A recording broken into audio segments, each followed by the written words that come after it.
Toledo, Ohio, President Donald Trump used his first campaign election rally of 2020 to argue that he served up American justice by ordering a drone strike to take out Iranian Gen.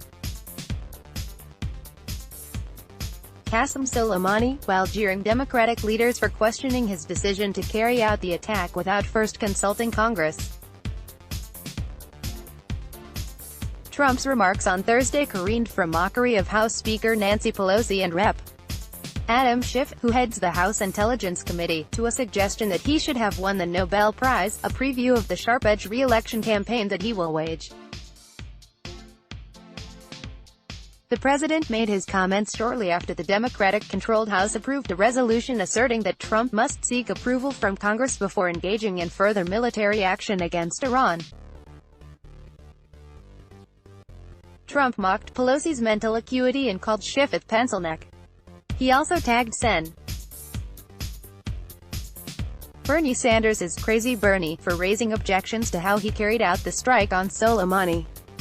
"We got a call. We heard where he was. He knew the way he was getting there," Trump told cheering supporters in Toledo. "We didn't have time to call up Nancy, who isn't operating with a full deck. They want us to tell them so they can leak it to their friends in the corrupt media," Trump added. Last week's killing of Soleimani brought long, simmering tensions between the U.S. and Iran to a boil.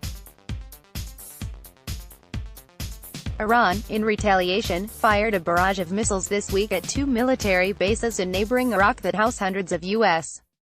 troops, but with no casualties to U.S. or Iraqi troops. Trump said he had no plans to take further military action against Iran and would instead enact more sanctions against the Islamic Republic.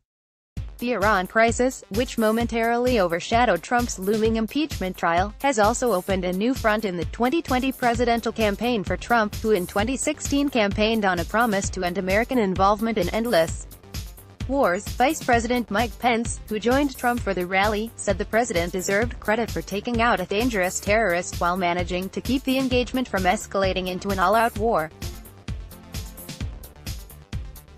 And when American lives were threatened by the most dangerous terrorist in the world, President Donald Trump took action and Qasem Soleimani is gone, Pence said.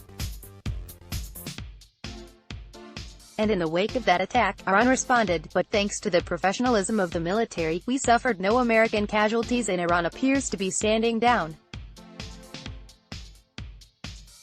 That's what leadership looks like. Trump also sought to compare his response to the recent attack on the U.S. embassy in Baghdad to the 2012 attack on U.S. government facility in Benghazi. A U.S. ambassador to Libya, a Foreign Service officer and two CIA contractors were killed in the Benghazi attack, which led to a two-year Republican-led investigation into then-Secretary of State Hillary Clinton, who was not found to have committed wrongdoing.